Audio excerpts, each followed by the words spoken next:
दिवाळीच्या फराळातील सगळ्यांचाच आवडता पदार्थ म्हणजे करंजी. करंजी करायला खूप किचकट काम वाटतं, परंतु खायला सर्वांनाच आवडतात. करायलाही वेळ लागतो. एकदम सोप्या पद्धतीने करंज्या कशा बनवायच्या त्याही एकदम खुसखुशीत, एकदम सोप्या पद्धतीने सारण एकदम चविष्ट होण्यासाठीही खास टिप्स या व्हिडिओमध्ये तुम्हाला बघायला भेटतील. खूप सोपी पद्धत आहे करंज्या बनवण्याची.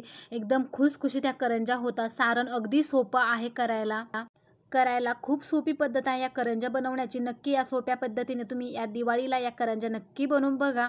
एकदम 100% खुसखुशीत या करंज्या तयार होतात.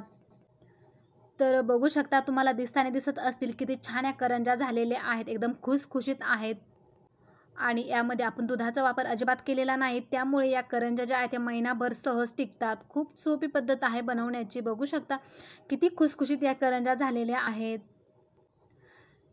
तर एकदम मस्त वरचं आवरणसुद्धा खूपच छान झालेलं आहे. खुसखुशीत बाखर जो असतो सारण ते सुद्धा खूप मस्त झालेलं आहे.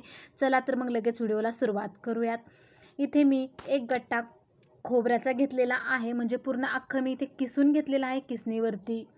तर ते अशा प्रकारे जास्त बारीक खोबरं देखील किसायचं नाही, तर अशा प्रकारे खोबरं किसून घ्यायचं आहे. जास्त बारीक असेल तर भाजताना सुद्धा ते एकदम जळल्या जातं आणि दाताखाली येताना सुद्धा ते एकदम बारीक असतं, त्यामुळे दाताखाली सुद्धा येत नाही. तर मोठं जर खोबरं असेल एकदम कुरकुरीत होतं आणि दाताखाली सुद्धा चावल्यावर खूपच छान चव येते.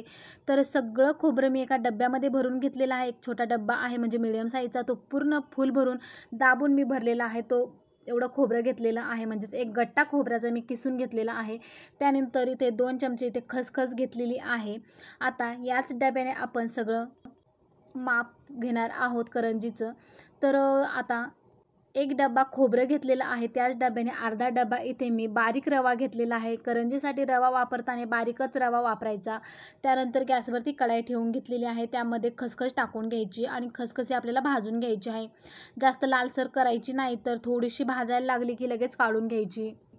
करंजीमध्ये सारणात जर खसखस भरपूर घातली तर चव अतिशय छान येते. तरी ते खसखस आपली छान अशी भाजून तयार झालेली आहे. कमी गॅस ठेवून ही खसखस भाजून घ्यायची आहे.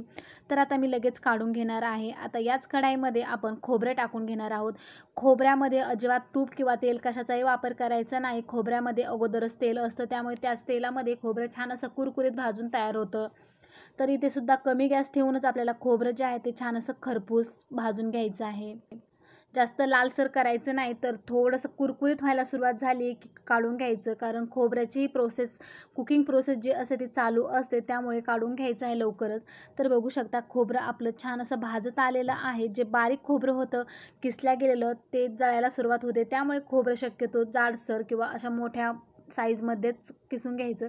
त्यानंतर खोबरं देखील मी काढून घेतलेलं आहे. त्यानंतर रवासुद्धा यामध्ये भाजून घ्यायचा आहे. रवासुद्धा भाजताना आपल्या यामध्ये तूप टाकायचं, परंतु एकदम कमी आणि रवा थोडासा भाजत आल्यावरच टाकायचा आहे. तर बघू शकता इथे अर्ध्या चमच्यापेक्षा सुद्धा मी कमी तूप टाकलेलं आहे. आता कमी गॅस ठेवून रवा आपल्याला छान असा भाजून घ्यायचा आहे. जोपर्यंत रव्यातून छान असा सुगंध येत नाही तोपर्यंत रवा भाजून घ्यायचा आहे. तर खूप मस्त खुसखुशीत या करंज्या तयार होतात. तर बघू शकता मस्त रवा भाजून तयार झालेला आहे. आता सगळं आपण जे भाजून घेतलेलं जिन्नस आहे ते एकत्र करून घेऊयात.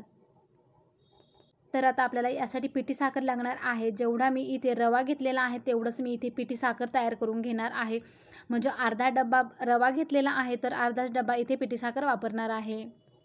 तर तुम्ही वाटीचंही माप घेऊ शकता किंवा कपाने सुद्धा तुम्ही मोजून घेऊ शकता. खोबरं कमी जास्त झालं तरी काही प्रॉब्लेम नाही. खोबरं कमी जास्त वापरलं तरी चालेल. तर बघू शकता इथे आता मी 2-3 इलायची घेतलेल्या आहेत. त्या सोलून आपल्याला साखरेमध्येच बारीक करून घ्यायच्या आहेत, म्हणजे इलायची पण बारीक होईल आणि आपली साखरसुद्धा पिठी साखर बनेल. आता पिठी साखर बनवल्यावरती या मिश्रणामध्ये टाकायची नाही, तर मिश्रण गरम आहे तोपर्यंत अजिबात टाकायची नाही, नाहीतर मग सारणाच्या गुठळ्या तयार होतात. तर पूर्णपणे थंड झाल्यावरतीच आपल्याला जे पिठी साखर करून घेतलेली आहे ती यामध्ये टाकून घ्यायची आहेत. तर खोबरं एकदम मस्त थंड झाल्यावर कुरकुरीत झालेलं आहे. एकदम हाताने चुरगळल्यावरती चुरगळल्या जाते.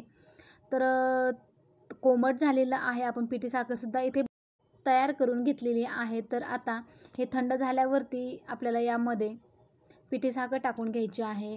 तुम्ही साखरेचं प्रमाण इथे कमी केलं तरी पण चालेल किंवा वाढवलं तरीही चालेल, तुम्हाला जसं गोड आवडत असेल. परंतु हे माप जे घेतलेलं आहे ते एकदम परफेक्ट आहे. याने व्यवस्थित अशा गोड होतात. तर आता पिठी साखर टाकून घेतली आणि आता हे पूर्णपणे थंड करून घ्यायचं आहे खोबरं आणि रवा.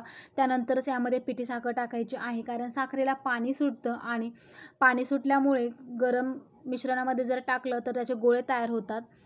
तर खोबरं थोडंसं तुम्ही कुस्करून बारीक केलं तरी पण चालेल, कारण एकदम खुसखुशीत आणि कुरकुरीत झालेला आहे. तर इथे आपलं पूर्णतः सारण हे बनवून तयार झालेलं आहे. पिठी साखर मस्त सगळीकडे लावून घ्यायची. एकदम मस्त मुकं सुटसुटीत झालेलं आहे. तर एकदम सोपं आहे सारण बनवण्याची पद्धत.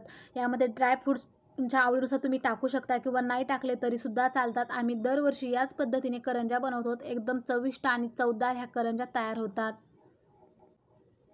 एकदम मस्त खरपूस आणि एकदम खूप छान अशा चवीचं हे सारण तयार झालेलं आहे. चला तर मग आता हे पूर्णतः आपलं अर्धा किलो या प्रमाणामध्ये झालेलं आहे सगळं मिळून. तर आता हे बाजूला ठेवून देऊया एका डब्यामध्ये.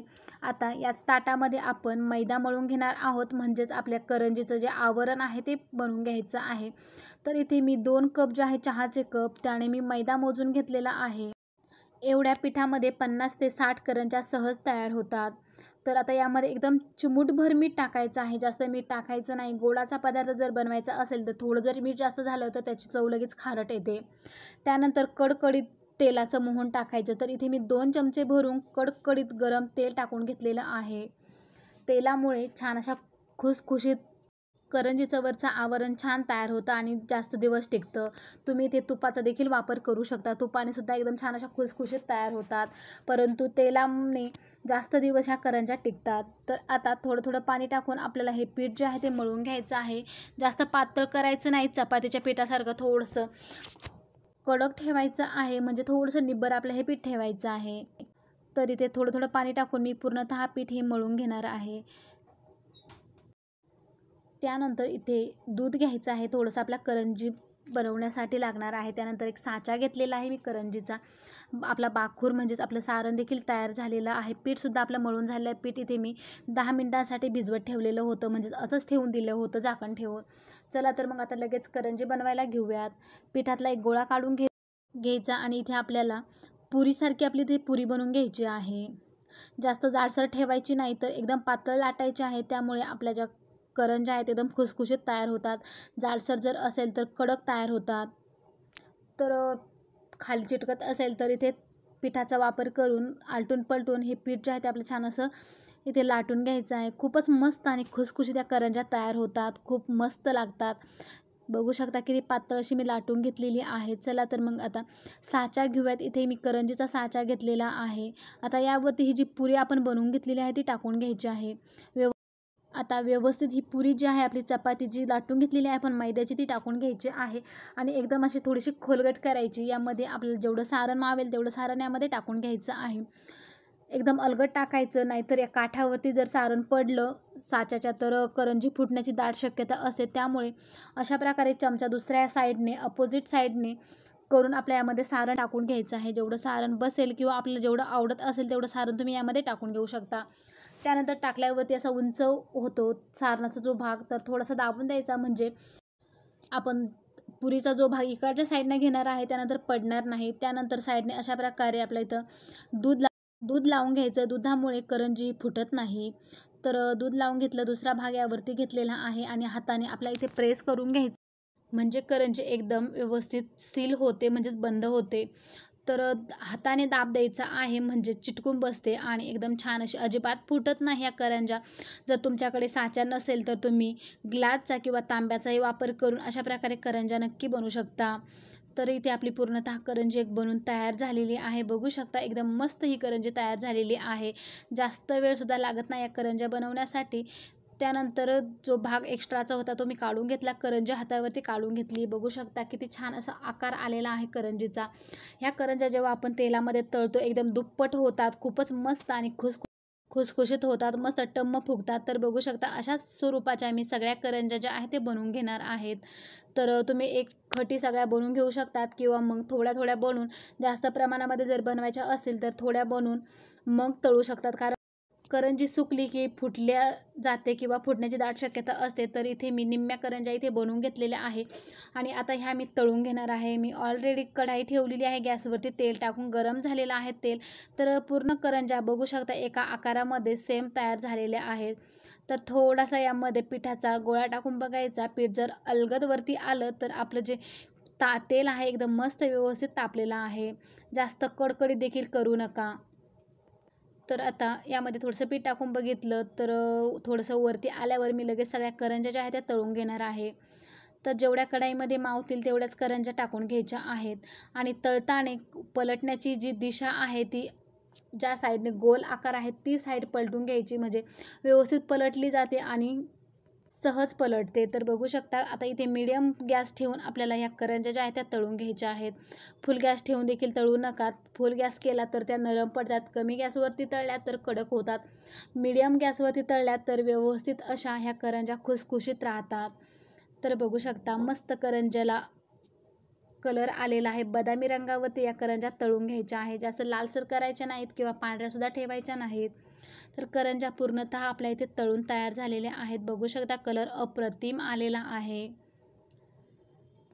चला तर मग आता करंजी काढून घेऊयात आणि अशाच प्रकारे सगळ्या करंज्या ज्या आहेत त्या तयार करून तळून घेऊयात.